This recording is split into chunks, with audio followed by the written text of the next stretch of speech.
수익형 부동산은 투자한 순간부터 수익이 나야 됩니다. 부동산 투자는 너무 비싼 재화라서 빚을 내지 않고서는 사기가 어려워요.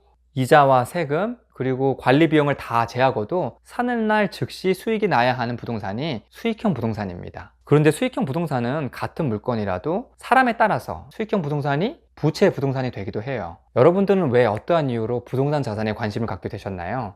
자본주의에 살고 있는 우리들 개개인의 주위를 관심 있게 보면 정말 많은 사례들과 상황들을 통해서 우리가 열심히 일해서 얻게 되는 근로소득만으로는 내 집 장만은 물론이고 생활도 만만치 않음을 알게 됩니다.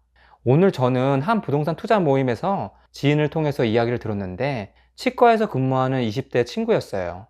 나이가 60대 이상인 환자분들이 많은 치과였는데 환자분들 중 상당수가 치료를 하다가 어느 날 병원에 오시지 않거나 처음 하려고 했던 고가의 치아 보철물 아시죠? 뭐 금이나 세라믹 같은 거 치아에 씌우는 거 있잖아요.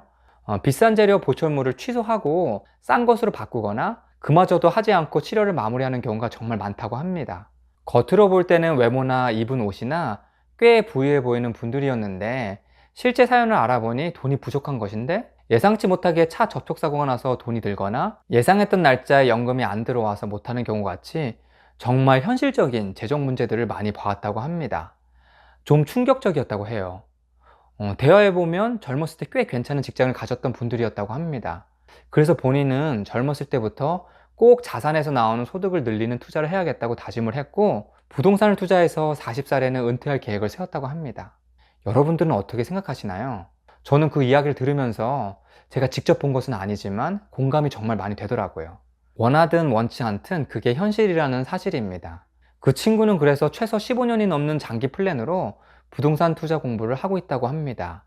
저는 지금 40대인데 그 다짐을 들으니까 멋있기도 하고 부럽기도 했습니다. 그리고 꼭 그렇게 되겠다라는 생각도 들었고요. 꾸준히만 한다면요. 저 같은 경우는 자연스럽게 부동산 자산에 관심을 갖게 되었어요. 아버지와 함께 건설 현장 자재 제조업 사업을 하고 있는데 공장과 창고가 필요해서 땅이 필요했는데 공장의 조건은 위치는 영업활동가 직원들 때문에 도심 근처여야 하면서 땅값도 매우 싸야 했습니다. 제조업의 특성상 마진이 아주 작아서 공장 착고를 짓기 위한 은행 이자 비용이 많으면 회사 운영이 그만큼 어렵기 때문이에요. 그런 땅은 찾기가 정말 쉽지 않습니다. 시간이 날 때마다 샅샅이 부동산을 뒤지며 찾는 수거가 엄청 많았지만 역설적으로 아주 수익률이 높은 부동산을 찾는 과정이었어요. 생각해 보세요.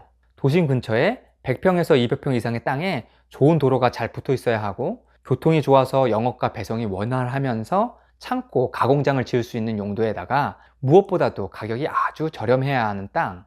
공장 이전 문제로 4번을 이렇게 찾다 보니까 고수는 아니더라도 중수 이상은 된 것 같습니다. 일반 부동산 매물뿐 아니라 경매 물건도 샅샅이 확인하게 되더라고요. 패턴을 보면 우리 공장 창고 근처에 주택들이 생기기 시작하면서 공장에서 발생하는 소음과 연기 민원 때문에 결국 이사를 하게 될 때는 공장 창고를 철거하고 건물을 지었습니다. 수익형 부동산이 된 것이에요. 때로는 건물 디벨롭을 통해서 고수익률로 운영을 하기도 하고요. 건물이 팔리지 않거나 공실이 길어지면 그 당시 수익성이 좋았던 고시원이나 숙박업 등으로 용도를 변경해서 운영을 하고 그리고 관련 법률과 주무관청 업무를 통해서 알게 된 것들을 바탕으로 생긴 경험과 지식으로 이렇게 유튜브 채널도 운영을 하고 있습니다. 그런데 부동산 자산의 가격은 상승을 하고 임대 수익 또한 늘어가는데 사업 환경들이 바뀌어서 매출이 줄거나 대출금의 이자율이 폭등하는 최근의 상황들로 인해서 부동산을 지키기 위한 또 다른 위기가 생기더라고요. 내심 잘하고 있었던 것 같은데 점검이 필요하겠구나 하는 막연한 느낌이 들었습니다. 그러던 중 문득 이런 생각이 들었어요. 그래, 지금까지는 부동산 관련해서는 생존을 위해서 닥치는 대로 해온 것이 통했지만 이제는 투자 원칙과 방향을 정해보자. 그게 필요한 시기인 것 같다. 그리고 이미 성공한 부동산 자산가 분들을 책으로 강의로 실제 만남을 통해서 배워보자. 많은 온오프라인 유료 강의도 듣고 유튜브 부동산 채널들도 보고 책도 보고 부동산 자산가 분들도 만나보면서 다양한 공부를 했어요. 실전으로 투자한 부동산 공부와 임장은 매달 2~3건을 하면서요. 그러면서 나에게 맞는 부동산 투자 원칙이 자연스럽게 세워져 가고 있습니다. 나에게 맞는 부동산 자산이 어떤 것인지 복잡하게 얽혀있던 지식과 경험들이 강의를 듣고 부동산 자산가를 만나보고 실제로 사업이 접목된 부동산을 운영하면서 서서히 풀리는 감정을 느끼게 되었어요. 투자자 입장에서 본 부동산 투자는 대충 이렇게 정리가 되더라고요. 4가지를 말씀드리겠는데 리츠와 같은 증권성 부동산 투자는 제외를 하였습니다. 첫 번째, 차익형 부동산 투자.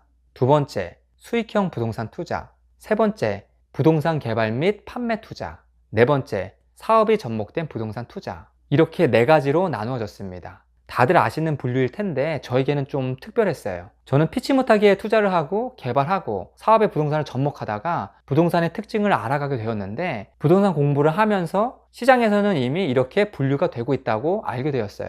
부동산 투자의 본질을 살펴보니까 이렇게 정리가 되더라고요. 차익형 부동산 투자의 본질은 싸게 사서 나중에 비싸게 파는 것입니다.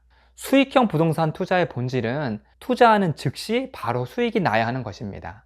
부동산 개발 및 판매, 분양이라고도 하죠. 이 투자의 본질은 땅을 사고 건물을 지어서 들어간 사업비 대비 이윤을 많이 남기고 파는 것입니다. 사업이 접목된 부동산 투자의 본질은 사업 전문성으로 돈을 버는 것이고, 부동산 가치 상승으로 돈을 버는 것은 그냥 따라오게 되는 투자입니다. 이렇게 정리가 되더라고요. 그러고 보니까 저 같은 경우에는 차익형 부동산 투자, 그리고 부동산 개발 및 사업이 접목된 부동산 투자를 하고 있었습니다. 이 네 가지의 부동산 투자는 제각기 필요한 전문성이 완전히 다릅니다. 들어가는 돈과 돈을 벌게 되는 시간도 완전히 다르고요. 이 전문성이 없으면 투자를 실패합니다. 차익형 부동산은 시세 대비 싸게 사는 것이 선행이 되어야 돼요. 예를 들면 아파트를 보자면 청약, 급매, 재건축, 재개발의 입주권, 경매나 공매 등으로 사는 방법이 있겠죠. 자금이 충분한 경우라면 강남 빌딩을 사면 시세 차익을 얻을 확률이 높습니다. 강남 부동산은 지금이 가장 싸다라는 명제가 그나마 대입이 가장 잘 된다고 볼 수 있기 때문이에요. 그리고 서울 지역 투자자뿐만 아니라 전국에서 사려고 하는 자산이니까 수요와 공급 법칙이 크게 작용하는 자산입니다. 수익형 부동산은 투자한 순간부터 수익이 나야 됩니다. 부동산 투자는 너무 비싼 재화라서 빚을 내지 않고서는 사기가 어려워요. 현금이 엄청 많은 기업체나 사업 엑시트를 해서 현금이 많은 개인이 전액 현금으로 사는 경우도 있겠지만, 보통은 수익형 부동산을 사기 위해서는 대출을 받습니다. 이자와 세금, 그리고 관리 비용을 다 제하고도 사는 날 즉시 수익이 나야 하는 부동산이 수익형 부동산입니다. 그런데 수익형 부동산은 같은 물건이라도 사람에 따라서 수익형 부동산이 부채 부동산이 되기도 해요. 부채 부동산이라는 말은 제가 만들어낸 용어라서 어디 가서 쓰지는 마세요.